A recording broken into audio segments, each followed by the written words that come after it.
What is good with the YouTube fight fans all over the world? It's your boy, the realest of the real. Yes, sir, I said it, Real Talk Boxing. It is a privilege, an honor, and a major blessing to be back with you beautiful people yet again. I'm going to talk about a fight that's happening tomorrow night that some people don't care to talk about. But I do, because I'm interested in watching it, and I will be watching it. And I may even do a live stream over it. Maybe. That fight is Jake Paul versus Nate Diaz. Very interesting fight. I have a couple of scenarios on how the fight may play out, but in the end of it all, ultimately I have a winner. But before I talk about that, I want to talk about the co-main. These are two women that I adore, who I respect to the fullest. And that is Heather Hardy versus Amanda Serrano. They met back in 2019. I actually watched that fight. And Amanda Serrano took Heather Hardy, who was at the time WBO featherweight champion. I have been following both these fighters for a long time. I've actually been following Heather Hardy on Instagram for years. And this is a fight that I want to see happen, but then again, I don't want to see happen. You can't get two more classier ladies. They're both humble, soft-spoken, beautiful women, warriors in the ring, in and out. Their first fight was a war. Amanda Serrano came in the early rounds and just completely dusted Heather Hardy. And Heather Hardy showed true grit, and she took the fight all the way to the end. And they both respect and love each other. As a matter of fact, Amanda Serrano went to say, when she was asked, why fight this woman again when you've already beat her in 2019? And her answer was, listen, there is no other woman, no other female fighter that I would love to see get paid a six-figure fight than this woman. She deserves it most. So obviously they're good friends. Obviously they have respect for each other. And I don't see anything wrong with it. The only thing I see wrong with it is I think Heather is past her point of retirement. I think Heather is going to get annihilated. This fight will be stopped. And what round? I'm going to say it's not going outside of 6 rounds. And it's going to devastate me to see Heather take this type of punishment, because I love this woman, man. There's both of them. It's like hard not to love them. You know what I'm saying? First of all, just how they conduct themselves, not only inside the ring, but outside the ring. They're just beautiful souls. Heather Hardy has, South Brooklyn, this deep South Brooklyn accent that just melts me every time I hear her talk. And her personality, man, she's just, you don't find too many people like that, and as well as Amanda Serrano. So it's really going to hurt me to see Hardy take this type of punishment. But then again, it's boxing and you never know, because Heather said that when I went into that first fight, I went into it with a wrong mindset. She said when she was called out by Amanda Serrano, she didn't even think twice about it. She said yes. She said her team, her management, everybody was telling her, you're going to get smoked. And she said she went into that fight with that thought process and didn't do near as good as she thought. She went in not confident, but as the fight went along, she got more confident and she fared a lot better the longer the stretch of the fight. I just don't think that she's physically gifted enough to beat Amanda Serrano. She's really slow. There's no head movement at all. She's tough, she's durable, and she's greedy, but that type of fortitude can seriously get you hurt in the ring. You have to bring not only those 3 attributes, you have to bring skills along with it. So I just hope Amanda doesn't beat her up too bad, and I hope they have a referee that's willing to get in there and stop it when it needs to be stopped. I love Heather Hardy. I love Amanda Serrano, and I love the fact that Heather is getting an opportunity to get a 6-figure payday. I just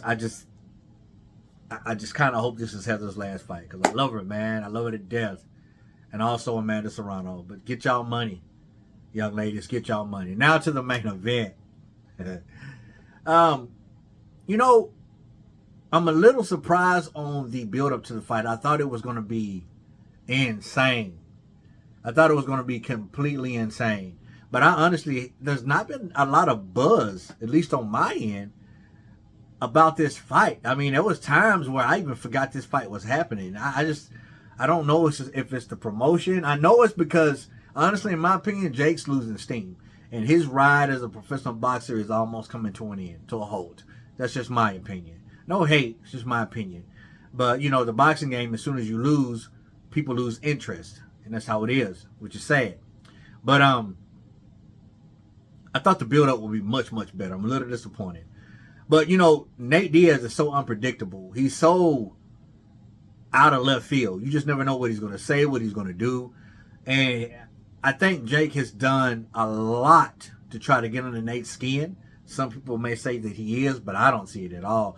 Nate's like, you know, whatever, you know. I mean, you know, you say you can be me, you know. I mean, you know, I just smacked your boy in the face with a beer last week. You know what I mean? So, I mean, who's the bully? You know, I mean, he speaks in parables. He never finishes sentences.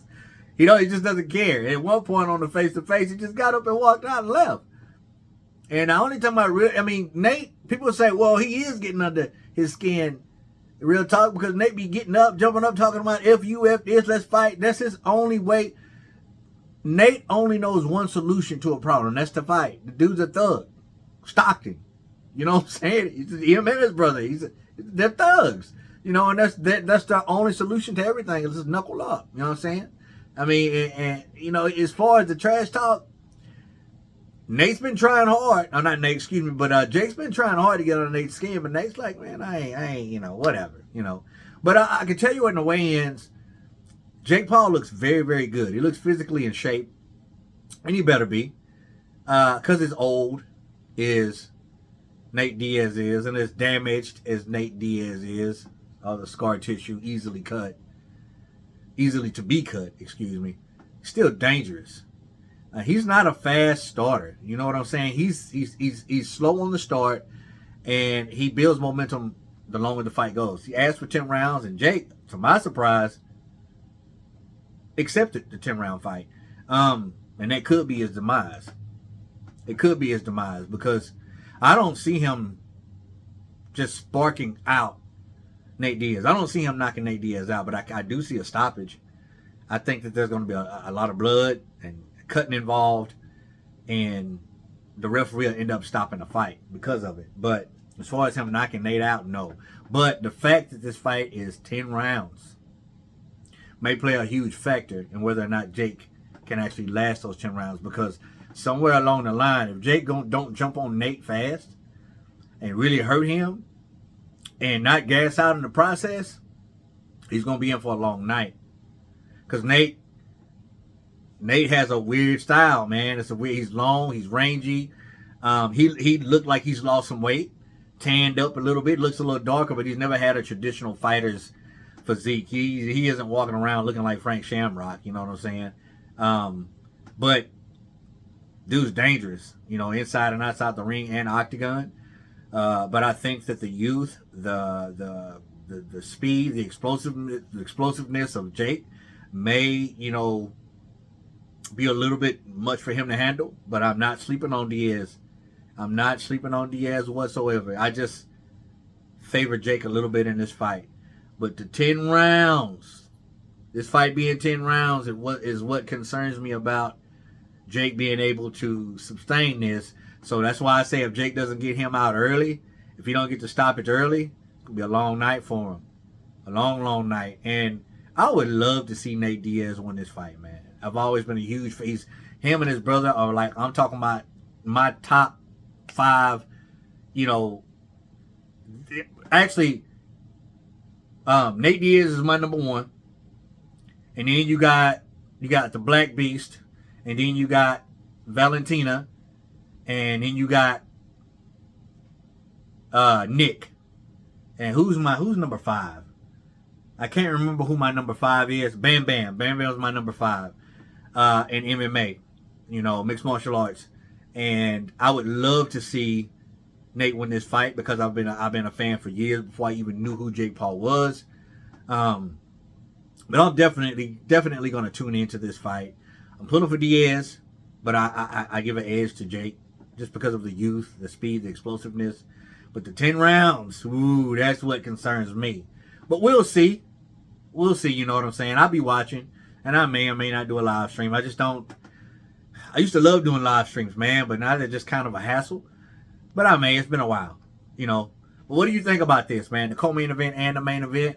Will you be tuning in? I know most of y'all true boxing fans are like, this is trash, I'm not watching it. But, you know, I don't care, man. It's entertainment. So I'll be there. But comment down below. Let your boy Real Talk know about what you think about this. As always, respect all. Fear none. God bless. Till the next time. Real Talk Boxing. I'm up and I'm out of here. Bye, y'all.